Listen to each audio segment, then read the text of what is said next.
Okay, here's part 2. UV just found out that, okay, my dad is not my dad, and I'm not Serbian. I'm not yet ready to reveal to you what nationality I am that gives me these eyes, this shape. Where do I come from then? So let's talk about clearing our room. Let's talk about family. Have you ever been a part of a family where you go to sit down, everybody's at the table, they're having their desserts and their coffees and they're chatting.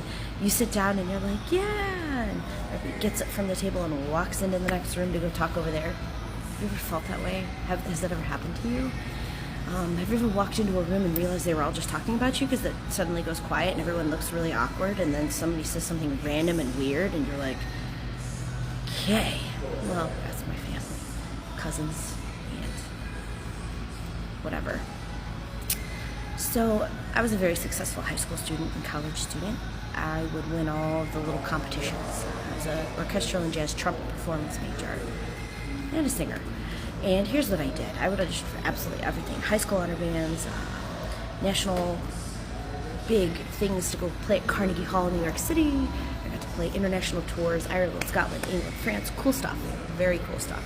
I was in the recording studio with big bands.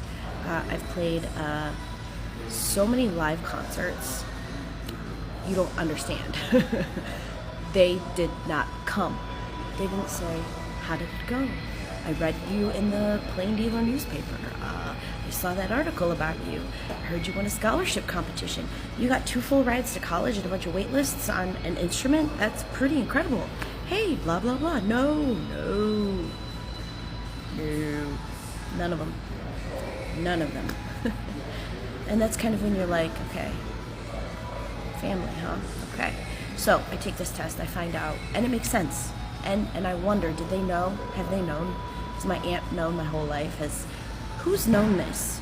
My brother used to joke with me, it still does, at the dinner table, shut up, you're adopted. And it's like, oh, well, anyways, let's confront my mom a little more about this. And her favorite phrase is, as seen on TV, that's bullshit. Excuse my French. And I'm like, Mom, they've been letting people in and out of jail for DNA purposes for the last 35 years, since actually 1986, which was the year I was born, so no, you're incorrect. And I'm matching my cousins on your side of the family, and I'm matching some people I can't pronounce their names. So, a little bit more about what my mom has to say in part 3. So, like and subscribe and find out where the heck, what?